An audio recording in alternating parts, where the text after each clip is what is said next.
રાજકોટ જિલ્લાની અંદર 1 થી 12 ધોરણ સુધીમાં અને ખાસ કરીને 1 થી 10 ધોરણ સુધીમાં જે વિદ્યાર્થીઓ ક્રમ અનુસાર ભણતા હોય અને એ વિદ્યાર્થીઓ ભણતા ભણતા પોતાનો અભ્યાસ છોડી દે તો આવા સંજોગોમાં એને ડ્રોપ આઉટ કરવામાં આવતા હોય છે.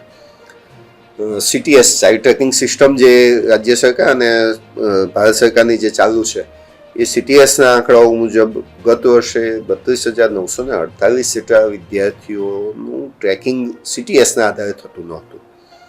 આ વિદ્યાર્થીઓના આંકડા રાજ્ય સરકાર તરફથી અમને આપવામાં આવે, શિક્ષણ વિભાગ તરફથી આપવામાં આવે ને તેનો સર્વે CRC મિત્રો દ્વારા કરાવવામાં આવ્યો.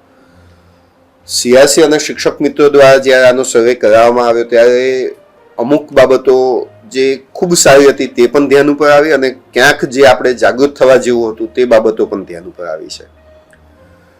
કેટલાક વિદ્યાર્થીઓ એવા હતા કે જે ઓલરેડી એની એ સ્કૂલમાં પોતાનો અભ્યાસ ચાલુ કરી દીધો હતો, તે બાળકો પણ એવા મળી આવ્યા છે. તે આંકડો પણ ખૂબ સન્માનજનક છે. કેટલાક વાલીઓને સમજૂત કર્યા અને ફરીથી રીએનરોલમેન્ટ કરાવડાવ્યા અને આ વર્ષના પ્રવેશોત્સવ જે થવાનો છે હવે જે 17, 18, 19 તારીખોમાં જૂન મહિનામાં જે શાળા પ્રવેશોત્સવ થવાનો છે તેમાં આ બાળકોને અમે પ્રવેશ સુનિશ્ચિત કરવાના છીએ.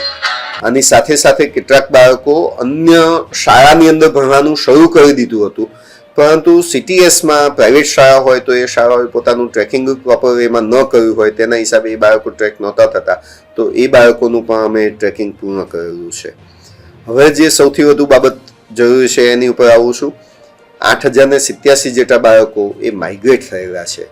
આ માઇગ્રેટ થયેલા બાળકો એટલે રાજકોટ જિલ્લામાંથી અન્ય જિલ્લામાં કે રાજકોટ જિલ્લાના ગુજરાત રાજ્યના રાજકોટ જિલ્લામાંથી અન્ય રાજ્યમાં જતા રહેલા છે.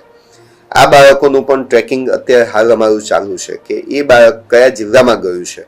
જે તે જિલ્લામાં ગયું હોય ત્યાં પણ એનો પ્રવેશ સુનિશ્ચિત થાય તે પણ અમારા વિદ્યાર્થીઓના નામજોગનો અમારો આ પ્રયત્ન ચાલી રહ્યો છે અત્યારે હાલ. જો બીજા રાજ્યમાં ગયું છે તો એ રાજ્યમાં પણ એનું એડમિશન સુનિશ્ચિત થાય નજીકની શાળામાં, એના માટેના પણ પ્રયત્નો અમારા શિક્ષક મિત્રો દ્વારા, CRC મિત્રો દ્વારા કરવામાં આવનાર છે નજીકના સમયમાં. બીજા 12,543 જેટલા વાલીઓ છે કે જે વાલીઓ પોતે આગળ ભણવાની, વિદ્યાર્થીને આગળ ભણવાની ના પાડી રહ્યા છે. આ એક આંકડો આપણા બધા જ માટે સામાજિક રીતે પણ જવાબદારીની રીતે ગણીએ તો ચિંતાજનક છે કે બાળક સ્કૂલે પણ જઈ શકે એમ નથી, તો એવા સંજોગોમાં નેશનલ ઓપન સ્કૂલિંગ સિસ્ટમ અને Gujarat state open schooling system GSOS અને NIOS આની અંદર પણ બાળકને એનરોલમેન્ટ કરાવી અને બાળક પોતાનો અભ્યાસ કન્ટિન્યુ કરે તેવા પ્રયત્નો વાલીને સમજાવીને અમે કરવાના છીએ. આ માટેનો અમારું પોતાનું એક આયોજન એવું છે કે જે ગામમાં માધ્યમિક શાળા નથી અને દીકરીઓ જો ભણવા બીજા ગામ સુધી નથી જઈ શકતી તો રાજ્ય સરકારની વંદે ભારતની જે ચેનલો છે એમાં ધોરણ વાઇઝ જુદા જુદા અભ્યાસક્રમો માટેના સેલ્ફ લર્નેડ વિડીયો આવતા હોય છે.